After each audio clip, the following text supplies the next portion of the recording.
उससे भी पार चिदाकाश तुम्हारा स्वरूप है।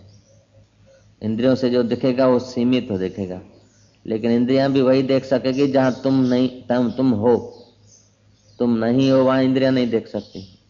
तो सूर्य के ऊपर भी तुम हो, उसीलिए सूर्य दिखता है। चंद्रमा और उसके ऊपर भी तुम हो, उसीलिए वो दिखता है। लेकिन तुम जब देह को मैं मानते हो ना, तो यहां थाप खा लेते हो।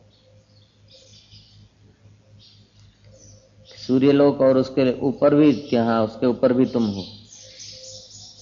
इस आकाश को व्याप्त करके बैठा है। जैसे घड़े के आकाश को मठ का आकाश व्याप्त करके बैठा है, ऐसे ही चित्ताकाश भूताकाश को व्याप्त करके बैठा है। वो चिदाकाश, चिदाकाश माना वो ब्रह्म स्वरूप। इसलिए ब्रह्म सर्वत्र है। सर्वत्र है क्यों कहना पड़ता है?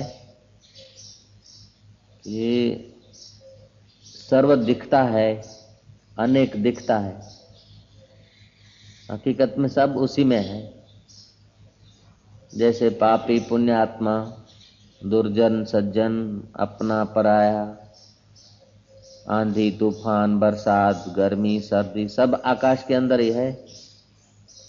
ये सब होते हुए भी आकाश का कुछ बढ़ा नहीं सकते और बिगाड़ नहीं सकते। कितना भी आंधी चले, कितने भी झगड़े हों, कितनी भी आग लगे, कितना भी बाहर का पानी बढ़ जाए, ये आकाश के अंदर ही तो है। कितनी भी बरसात हो जाए तो आकाश के अंदर है भी। चिदानंदमय देह तुम्हारी, विगत विकार को जाने अधिकारी। मनोबुद्धि अहंकार चित्तानि नाहम। मन बुद्धि अहंकार चित्त हम नहीं है। तो हम है चिदाकाश, और चिदाकाश की सत्ता से ये प्रतीत होते हैं। प्रतीत होते बदलते। तो मूर्खता से हम लोग प्रतीत होने वाले और बदलने वाले साधनों को मैं मान बैठते। ये साधन है, ये प्रतीत होने वाले और बदलने वाले साधन हैं, और हम अबदल हैं।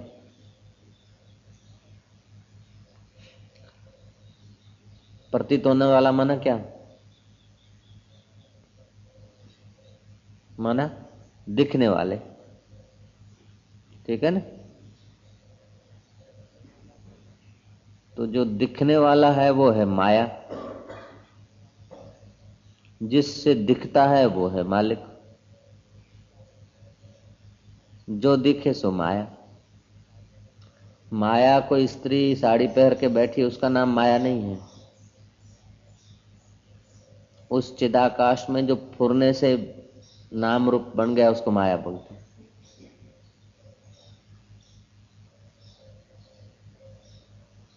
माया माने क्या? धोखा।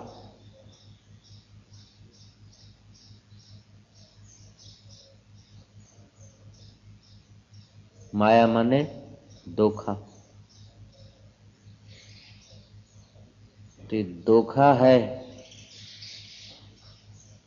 लेकिन धोखा को धोखा नहीं समझते हैं, इसीलिए धोखा खा जाते हैं।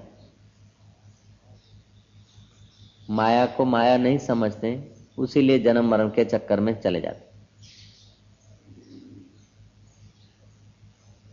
जन्म मरण हकीकत में हमारा होता ही नहीं, चाहे ज्ञान हो चाहे नहीं हो।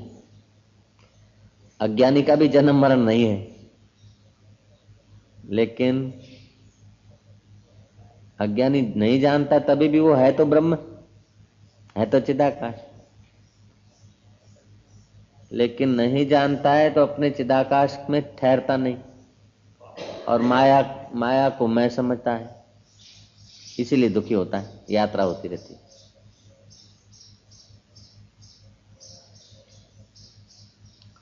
ये ज्ञान अगर बैठ जाए दिमाग में,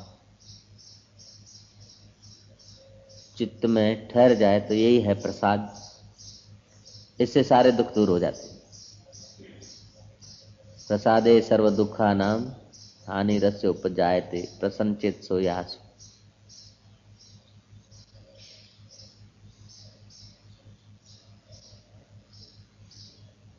तो ऐसी कोई क्षण नहीं है जो तुम परमात्मा से अलग हो जाओ,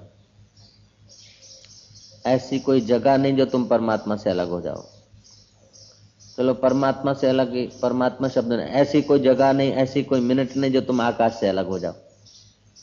आप आकाश से अलग होके हमको बताइए, है किसी की हिम्मत? એવી કોઈ જગ્યા નથી કે તમે આકાશથી જુદા થઈ દેખાડો, આકાશથી દૂર જઈ દેખાડો।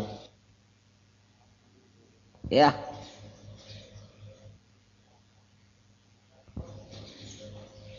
आकाश से तुम दूर नहीं जा सकते कोई, चाहे तुम कितने भी अच्छे बनो, कितने भी बुरे बनो, कितने मोटे बन जाओ, कितने छोटे बन जाओ, लेकिन आकाश को छोड़ सकते हो? है तुम्हारी ताकत? हैं? आकाश का त्याग कर सकते? और आकाश तुम्हारा त्याग करना चाहे तो कर सकता है? नहीं। जैसे आकाश तुम्हारा त्याग नहीं कर सकता, तुम आकाश का त्याग नहीं कर सकते, ऐसे ही चिदानंद स्वरूप परब्रह्म परमात्मा तुम्हारा त्याग नहीं कर सकता, तुम परमात्मा का त्याग नहीं कर सकते। तुमने रुपयों का संग्रह किया अथवा रुपए त्याग दिए, तभी भी आकाश का तुमने संग्रह भी नहीं किया, त्यागा भी नहीं। तुमने कर्म कांड किया, उपासना किया, तब भी आकाश उतने का उतना नहीं किया, तभी भी उतने का उतना। ऐसे ही वो चिदाकाश स्वरूप पर ब्रह्म परमात्मा रूप में तुम उतने के उतने वही के वही। उसको न जानने से सारे अनर्थ हैं, और उसको जान लिया तो कभी तुम्हारा बाल बांका नहीं होता, कोई कर नहीं सकता, देह को कोई रख नहीं सकता, और तुम्हारा कोई नाश नहीं कर सकता। तुम अपने को छोड़ नहीं सकते और देह को रख नहीं सकते, शरीर को रख नहीं सकते और अपने को छोड़ नहीं सकते। घड़ा को कोई सदा नहीं रख सकता और आकाश को कोई नाश नहीं कर सकता है। तो देह है घड़ा, तो आकाश स्वरूप चिदाकाश स्वरूप, और देह है उसमें बुलबुला। तुम हो सागर, देह है बुलबुला। तुम हो आकाश, देह है घड़ा।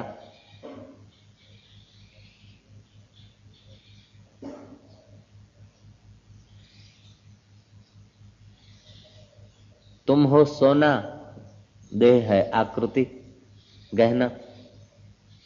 तुम हो मिट्टी, तो देह है खिलौना।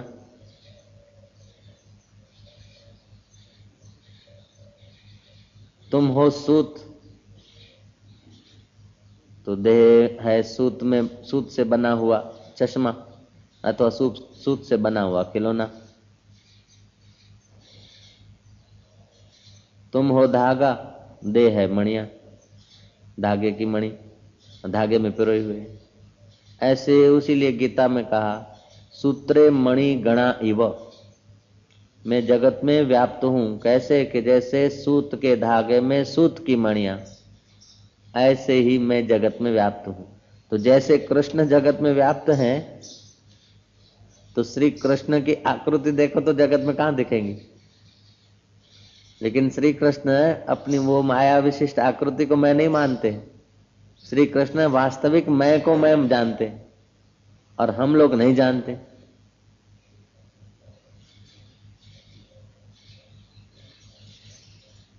तो जो श्री कृष्ण का वास्तविक तत्व, वही नाली के कीड़े का वास्तविक तत्व है, लेकिन वो अभागा नहीं जानता, इसलिए दुख भोग रहा है, और उसी नाली में उसको अच्छा लगता है। और श्री कृष्ण हंसते हंसते द्वारका डूब रही, तो हंसते हंसते डुबा दे, कोई बात नहीं।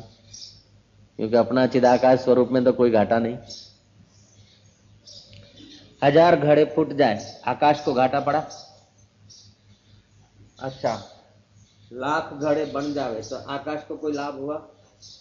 हम देखे कि हमारी माया देखी? बोलो।